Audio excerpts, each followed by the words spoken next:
if and when and why would you move gyms? Ooh. As someone who never did, it's going to be very hard for me to answer. But I would say... Why did you not? Oh, man, it was just like... Business was just so good. Yeah. You know, there's always just a huge influx of leads all the time. Lifestyle, obviously, was close to home. Yep. I kind of moved to be closer to work, so it made it work. Yep. And then, yeah, business was just so good, man. Yeah. You know, just had a constant flow of leads all the time. I wasn't too happy with like the culture of the gym, if I was being super honest, but So that's one thing I was going to ask. I think I managed to get my business into a position though where it didn't really matter what the culture of the gym was like because I was so busy doing my own thing. It didn't matter. When you say culture, staff, trainers, or members? Or both? No, sorry, just culture from the gym from a management perspective, which had a flow-on effect to the staff. Yep. It never got to the point where it kind of flowed on to the members, which was fantastic. Yeah. Yeah.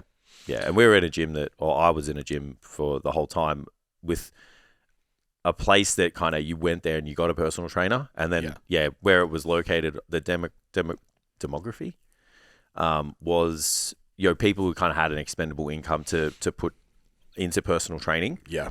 You know, even just looking at statistics like in the surrounding suburbs, it's like the surrounding suburbs, the drop off in revenue is pretty Nearly double. Yeah, It's income. wild. Sorry, Yeah. income per couple or was Per pretty household, significant. yeah. Yeah. So it was kind of like you went there, you did your PT, you Yeah. know, you got your assistance and left. Yeah. So yeah, well, like there was just no need to. But I guess I think the easiest way to decipher whether I would have left is if I was unable to get the opportunity to acquire more leads. Mm-hmm. You know, so I was unable to make phone calls. I was unable to get like lists of people to like members to get them in for like comps and stuff like that. If I wasn't getting the support that I needed from whoever it is that you guys have to report to, like fitness director, PT manager, whatever. Yeah. If I wasn't getting that support as well, and I was just kind of just left up to my own devices, I think those things would be the litmus test. And then obviously just like a culture overall in the gym. Like if not many people did personal training. Yeah. Because it wasn't a top-down kind of message from management that like It's important. when you sign up to the gym, you get personal training and you get to sit down with a fitness professional to outline your goals and actually get fucking results. Yeah. Then I would definitely consider moving somewhere else. Yeah. Yeah. And I think that's probably the first one because I get like some gym models are made where people don't come. Yeah. You know, so they don't want to call the members to see if they're going to go to the gym on the gym membership that they've probably forgotten about. Yeah. That's a problem. Yeah. You know. Yeah, it makes it hard for a PT. Yeah, absolutely. You're working in a gym where the management don't actually want you to get results with your clients because they just want them not to come and just pay the membership and not ruin the equipment. Yeah. Yeah. So my first move was purely reach for us. Yeah, and you moved into a different area too. I hadn't yet. Oh, I thought you moved to Essendon and then got a job closer to there. Nah. I was training someone there. So I had one client there, my corporate client that I was training every day. So I was going there every day. And then our old boss was at the other gym. And I moved real quick. Yeah. I was like, I'm going to go work here and I'm going to move straight away. With the intent of spreading the STC. Oh, that was at Belgravia, yeah? Yeah. Yeah. Sorry, I was like, old boss? Now I get it. Yeah. Yeah. Because we had 6 trainers at the time, I think. I At can't least remember. 5. We had heaps. At Point Cook, and I was like, well, this is working here. If I go to another gym, we Make do it the work same there. thing Yeah. somewhere else. Yeah, and that was like, okay, that's the deal. And it all looked really good on paper until I started. It was fucking atrocious. Yep. So yeah, and then that gym was the example of everything you spoke about. Yeah. Like I had call sheets and stuff, but the culture, The vibes. around personal training was so low. There was paid Gym 4 staff that wrote programs. Yeah. And did PT sessions for fuck all. Yeah, and that's in an area where the demographic is like, you know, in terms of income per household, way Way higher. higher than Yeah. all the gyms that we've been super successful in. Yeah, but it's weird. It's like they manage their money different. Yeah, absolutely. But it's like the message of the gym is different too, though. I think. Agreed. Yeah. Yeah, like I get they're working on the return. Yeah. So someone who's money conscious and really who has, like, I would like to think the more you have, the more conscious of it you are. But some people aren't. Yeah. So they're always looking like, I invest this much time, I'm going to get this out of it, and that can be part of their decision making.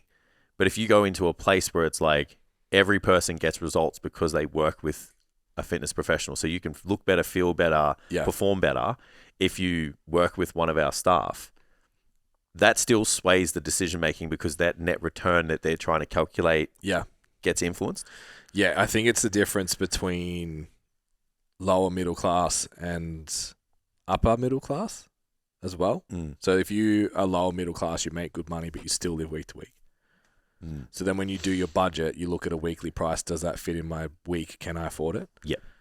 Whereas when you're upper middle class, you're not living week to week anymore. So you look at how much does that thing cost? Yeah. So it's not the subscription. They don't buy a monthly subscription to there are some pay up front. YouTube. There are some pay up front. They just like, this is the annual price. Yeah. Is that worth it to me? Yeah. It's not, can I fit this in my week? Have you ever taken an upfront payment for like a really long time? Not for I think I did. Sold a couple of 10 packs maybe. Yeah. But no longer than that. Yeah, okay. You did a huge one, right? Yeah, it was like fucking, what was it? $7,000? When they didn't do it, hey, they left. Well, it's a long story. Yeah, but that's... The money wasn't theirs. Yeah, I thought that they were coming for me. I did nothing. Yeah. I just operated for my... But I got X amount of time up front. I can't remember what it was. Would have been a year. Fuck. And then, just came every now and then. Yeah. Someone asked me once, I'm hijacking this, we'll get back to you. Someone asked once, like, if you paid up front like that, would it be more motivational for the person?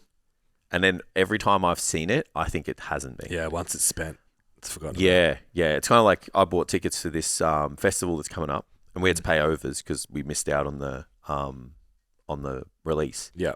And like, it's fine, I didn't care.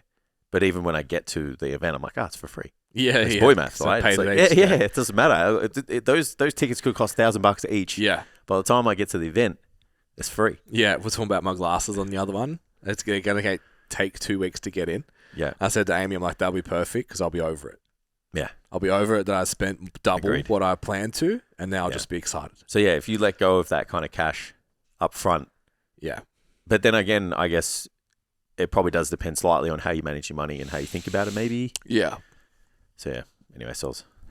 Yeah, but it was interesting to go in the first... It was in the first week. Someone was like, okay, so $110 a week over 12 weeks.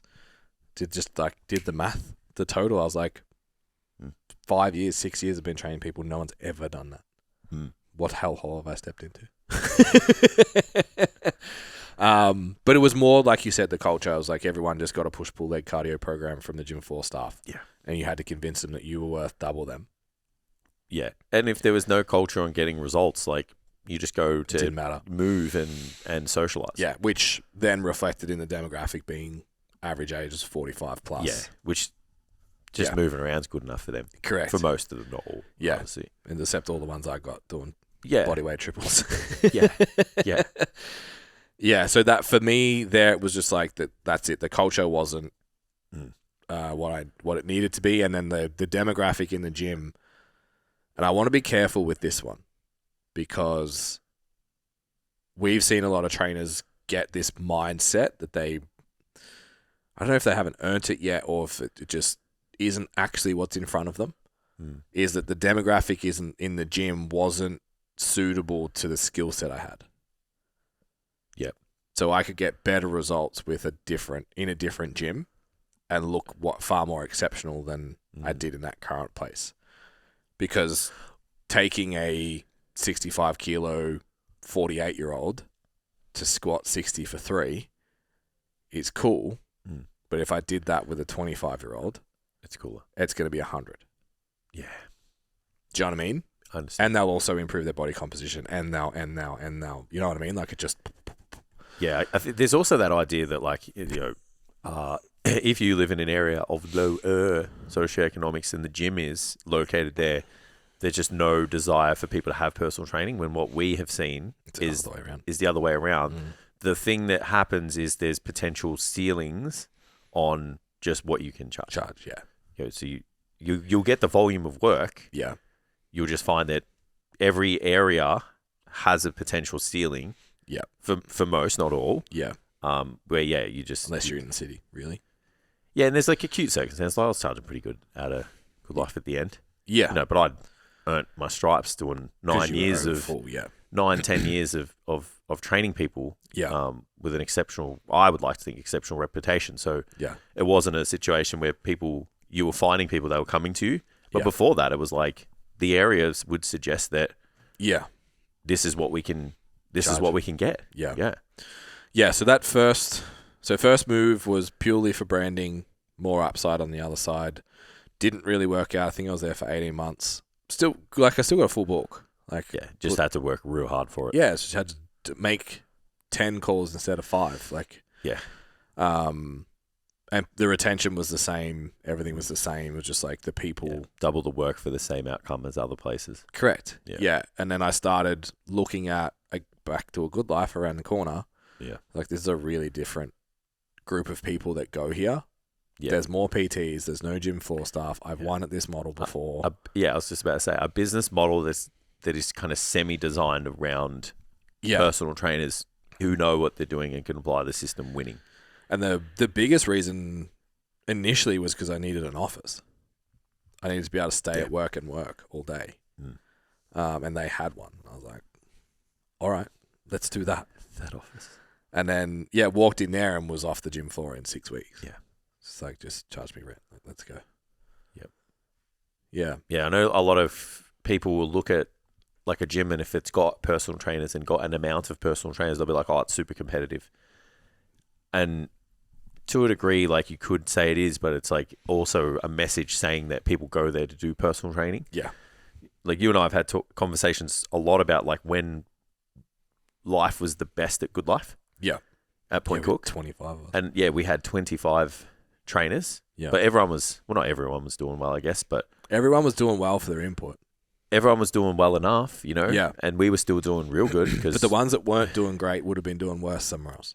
I agree. Yeah. Yeah, and it was a reflection of the work that they were willing to do, like you said. Like the ones that actually put the work in. You, me, Brad, Rob, like a few others, like Byron at the time. We're there every day. So that kind of translates to being busy, right? Yeah. Where the rest of them kind of just didn't put as much into it and got what they got out of it. Yeah. But it was still good.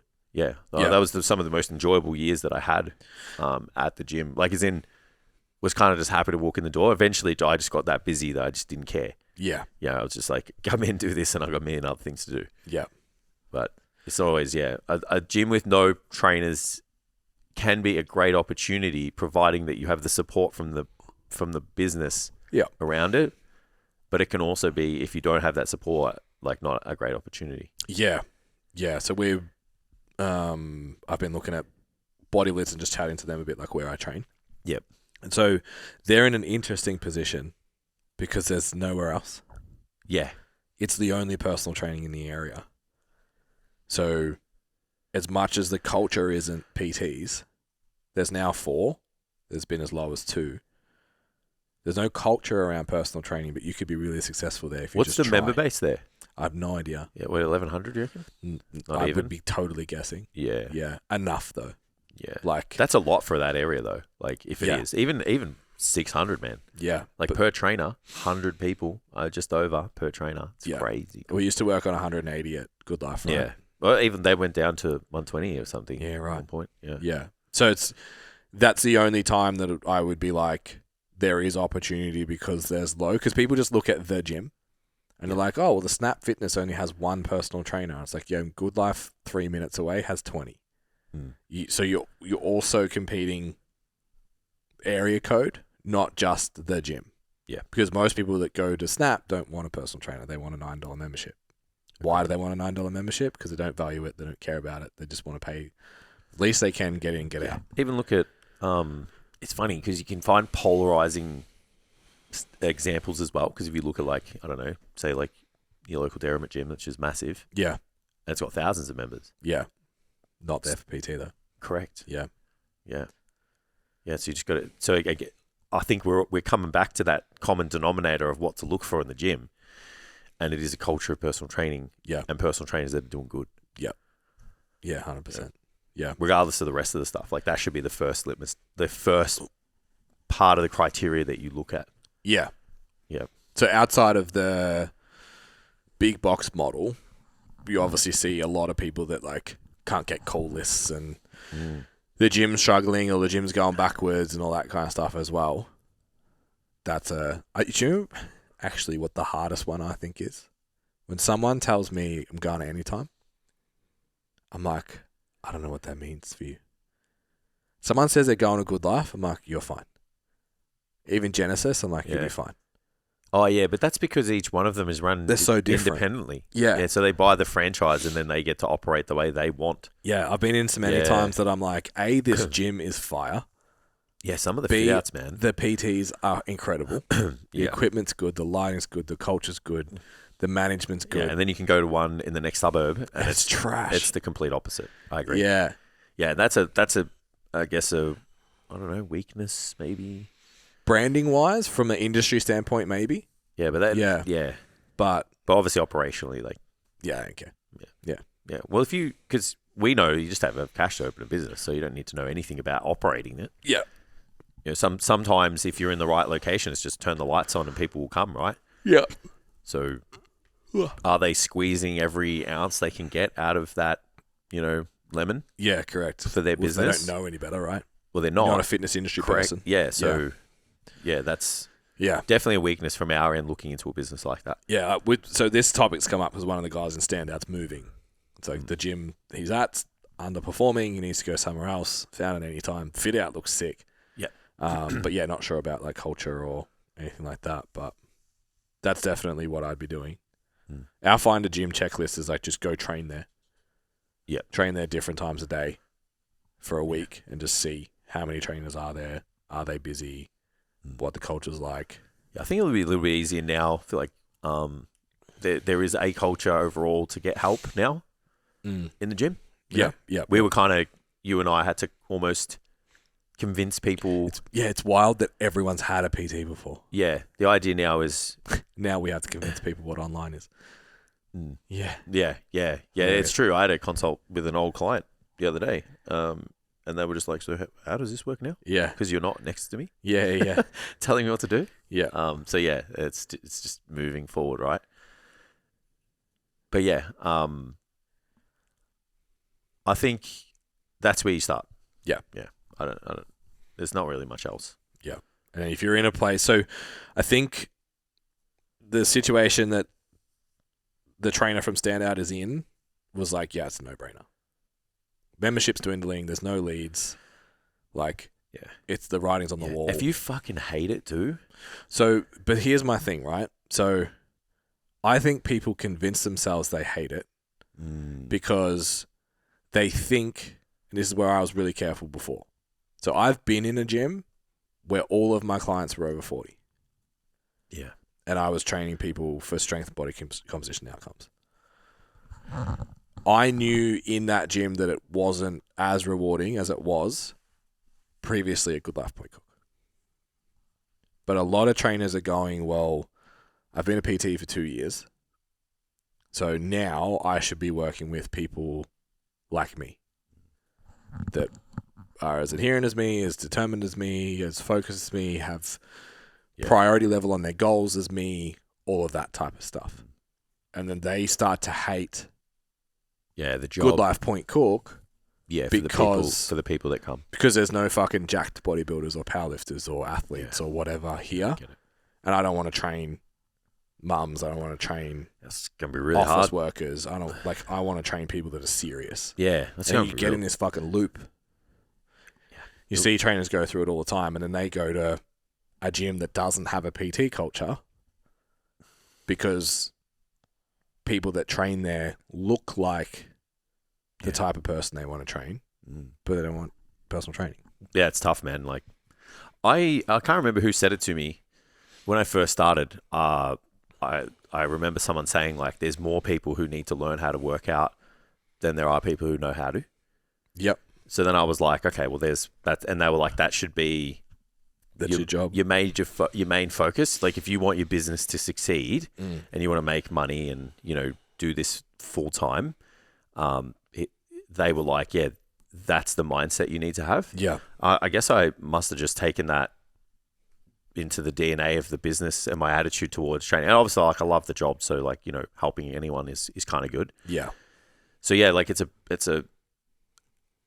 not a great mindset to get into, man, if you're new to the gym, and even like, we're in an industry where like, cause the turnover's so quick, like 2 years, you think you've been in an industry for really long. You take that to any job, man. Even like 5, like you don't really know much. You're first year out of your apprenticeship at 5 years. Yeah. Yep. And yeah, just the competition is like, I don't want to be the person saying like the competition's high, but at 2 years in, and with that attitude, remember that the people that you want are kind of looking at, like the people you want these advanced kind of clients, like they're also looking for advanced coaches. Yeah. And at 2 years in, yeah, you've got people who've been doing it for 8, 10, 12, 15 years. So there's also that mindset. Yeah. So I think at a high level, as soon as you push out a large portion of the market, because you feel like they're beneath you. Yeah. You better be really good at your job. Yeah. And most trainers that are training the audience that you are trying to get to have half a book full of the people you think you don't want. Yeah, most of them. Yeah, absolutely. I would say. Most of them, yeah. Yeah. Like even a lot of prep coaches and stuff like have half a book of people who just do the thing. Yeah. As other than like the elite. Yeah. Like the half a dozen that people are like, that's the dude. It took ages to get a full book of people who were just, And that came from, and the success of STC comes off the back of, we talked about it last week, of building clients into that thing. Yeah. So instead of getting annoyed, it's like build a fucking book of weapons. Yeah. Create it. I still just, I think it still should just be part of your job. You should have that attitude be part of your job to just be able to help people, though. Yeah.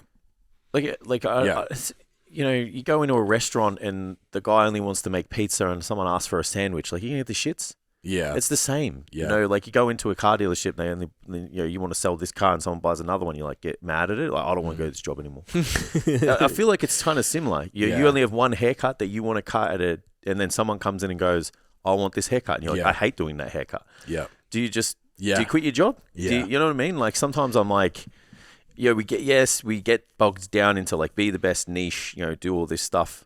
There's got to be a bit of time though where you got to do everything. Yeah. You've got to be someone who is willing to work with people that there's more of, especially at the gym that you have built your business out of. And then you do want to attract some people that, excite you, light your flame, work into this skill set that you're honing. Yeah. You just can't have the attitude of like, I'm not going to work with anyone like that anymore. Yeah. I feel like that's really detrimental to your growth and development. Yep.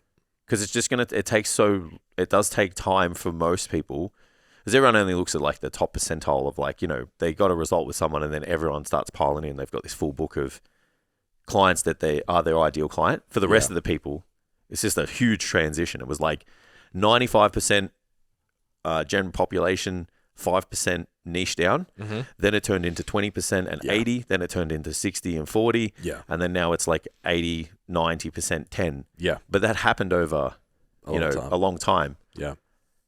And it comes off the back of the results too. Yeah. And of building the people, not off. Yeah. Just putting out content. Yeah. Getting the results. Yeah. Yeah. Yeah. Yeah. So yeah, it's tough, man. Like just even just attitude wise, it's like, how do you show up? Like how do you show up for that person that you think is beneath you? You don't want to train anymore. Yeah. What's the kind of service like? What results are you going to get? Like all of that stuff. Like, because you think they're not good. We spoke about last week, like leasing your beliefs. Like you can't lease belief if you don't believe in them. You're just like, you're a pleb. Like, if you're that good at your job, shouldn't that be easy? Yeah. Shouldn't it be easy to work with that person now? Yeah. You know, Yeah, that's what I a think. Good point. Yeah, like if I get someone like this client I consulted with, like, this week, old client of mine years ago, she's postpartum now, hasn't been in the gym in forever. Yeah. So like the prep coach. Yeah. Yeah. I'm like, if you feel comfortable with me, Awesome. and I'm like, Let's do it. mate, Yeah. 2-3 times a week, go to the gym, Yeah. and then stick to your diet. Yeah. The hardest part is I have to change for all my 4-week programs to 3. Yeah, make it work for you. Yeah. I'm like, this is easy. Yeah. So why should I sit there and go, oh nah, this isn't going to work? Yeah. Like I can't do this. Absolutely can. I agree.